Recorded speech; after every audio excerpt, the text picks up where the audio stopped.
그때 예수님께서는 둘러선 군중을 보시고 제자들에게 호수 건너편으로 가라고 명령하였다. 그때 한 율법학자가 다가와 예수님께 스승님, 어디로 가시든지 저는 스승님을 따르겠습니다 하고 말하였다. 그러자 예수님께서 그에게 말씀하셨다. 여우들도 굴이 있고 하늘의 새들도 보금자리가 있지만 사람의 아들은 머리를 기댈 곳조차 없다. 그분의 제자들 가운데 어떤 이가 주님, 먼저 집에 가서 아버지의 장사를 지내게 허락해 주십시오 하고 말하였다. 예수님께서는 그에게 말씀하셨다. 너는 나를 따라라. 죽은 이들의 장사는 죽은 이들이 지내도록 내버려 두어라. 주님의 말씀입니다.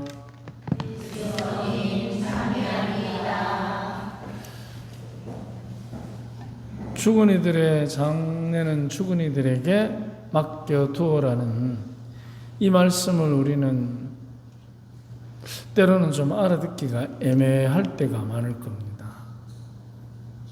그런데 우리는 죽은 이들을 눈앞에 두고 슬퍼합니까? 춤춥니까? 그런데 죽은 이들은 죽은 이들이 오면 슬퍼하겠습니까? 춤추겠습니까?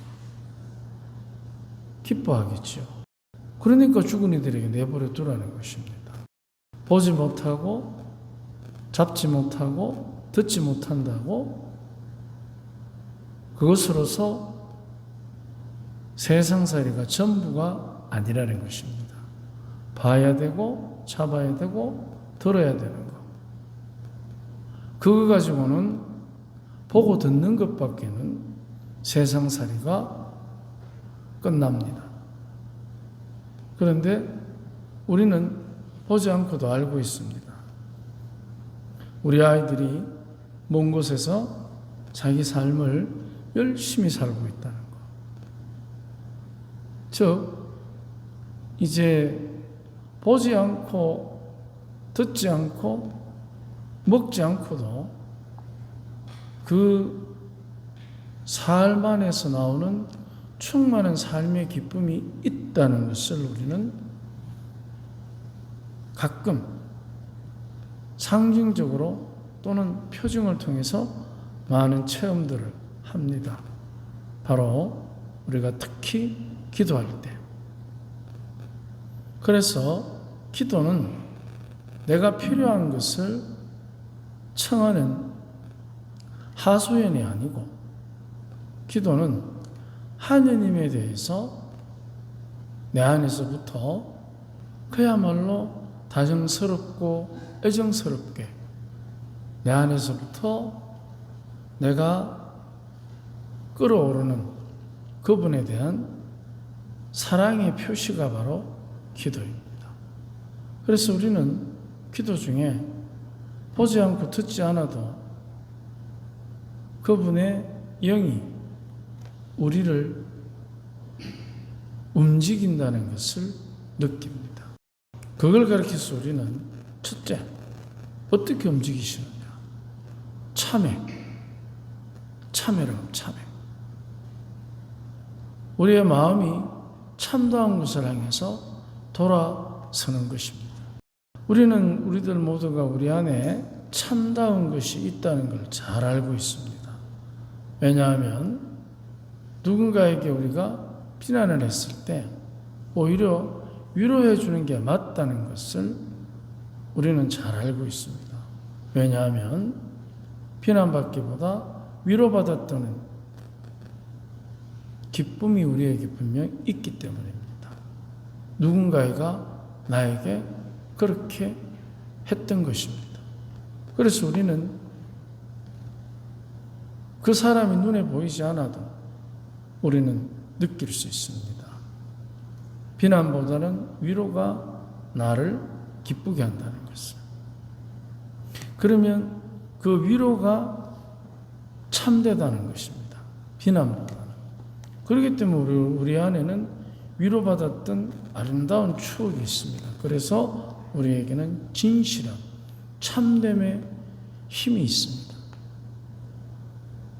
그리고 서로 내가 벌을 받는다 할지라도 거짓말이 아니라 진실을 얘기했을 때 우리는 벌을 받으면서도 책임을 지면서도 행복한 것을 느낀 적이 있습니다. 바로 그 사건은 이미 지나가서 눈에 보이지 않지만 그러나 그 진실의 행복은 나 안에 남아서 나를 자꾸만 반복적으로 진실을 향해서 이끌어 가는 것입니다. 그것이 참된 것입니다. 그래서 우리는 우리 안에 참됨에 대한 열망이 다 가지고 있습니다. 그래서 그 참됨에 대한 열망이 있다는 증거가 무엇이냐?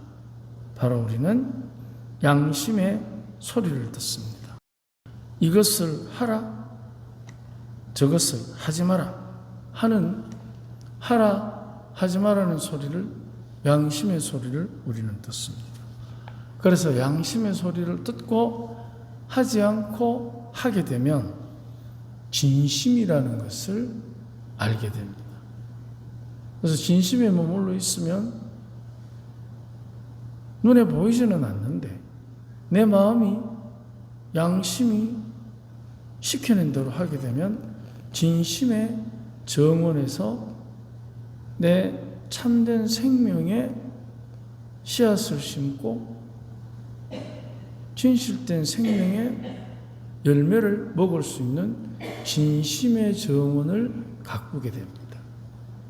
그런데 반대로 하라는 것을 안 하고 하지 말라는 것을 하게 되면 야심의 들밭에 들에 서 있어야 됩니다. 들판은 위험합니다. 맹수도 있고 바람도 불고 햇볕도 따갑습니다. 그 야심의 들판에 서 있을 때 우리는 점점 그 들판에서 맹수가 독을 품고 찬바람이 살을 에이는 그런 두려움으로부터 나를 지키기 위해서 야심에 야심을 더하게 됩니다. 그래서 한 번의 거짓말을 하면 10번의 거짓말을 할 수 있는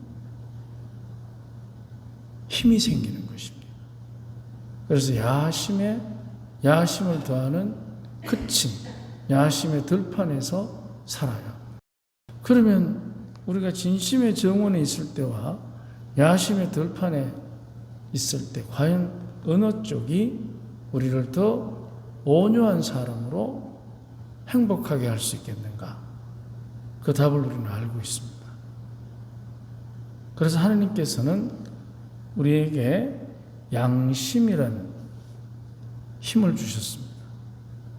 진심의 정원에서 안락하게 살아가는 영혼의 복락을 주기 위해서.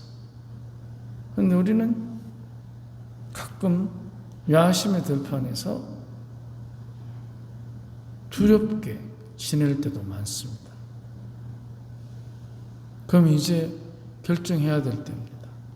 바로 야심의 들판이라는 하느님의 마련해 놓은 진심의 낙원에서 벗어난 영적인 죽음의 삶. 죽은 자의 장래는 죽은 자에게 맡겨라.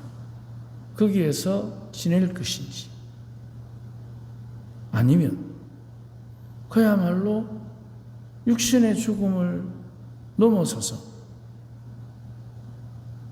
어떠한 악한 세력도 침범할 수 없는 진심의 정원에서 죽지 않는 장래 치를 필요가 없는 영원한 부활의 기쁨을 누리고 사느냐. 그것은 이제 우리 안에서 양심이 선택하는 겁니다. 야심의 들판이냐 진심의 정원이냐. 이제 선택해야 됩니다. 그런데 이 선택할 때 한 가지 꼭 우리가 잊지 말아야 될 게 있습니다. 그게 바로 뭐냐 하면 죽은 자로 사느냐 산 자로 사느냐, 부활의 기쁨으로 활력이 있게 사느냐, 육신의 죽음이 끝이라고 그것으로 다 끝난다고 생각하는 절망의 세계를 사느냐 하는 것은 우리가 어떤 결정을 할 때, 저도 그렇지 못했던 경우가 참 많았기 때문에 이런 말을 할 수 있지 싶은데, 우리가 어떤 선택을 할 때, 내가 결정을 할 때, 물론 그거는 나의 일입니다. 내가 선택하고 내가 결정합니다. 하지만 내가 선택하고 나의 일이니까 내가 알아서 나의 결정을 하고 내 선택을 했을 때, 그럼 선택하고 난 뒤에 상황은 혼자서 살아갑니까? 같이 살아갑니까?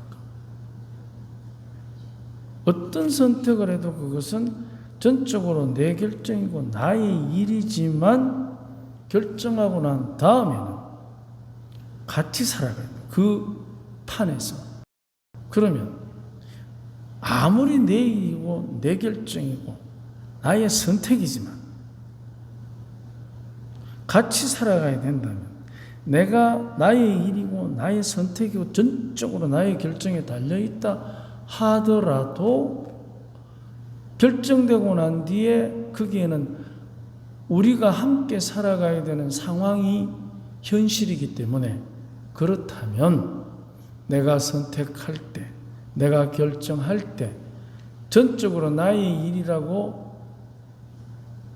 독점적인 판단을 하지 말고, 분명히 이 결정의 영향이 나와 더불어 살아가는 부부, 가정, 친구, 본당, 공동체적 힘이 있기 때문에 거기에는 항상 너의 선택, 너의 바람, 너의 원의를 염두에 둔 결정을 해야 한다는 거죠. 그래야만 우리는 이 참으로 진심을, 더 진심으로, 마치 금덩어리를 휴지에 싸면 버립니다. 그런데 돌덩어리를 금종이에 싸면 열어봅니다. 그 원리와 같습니다.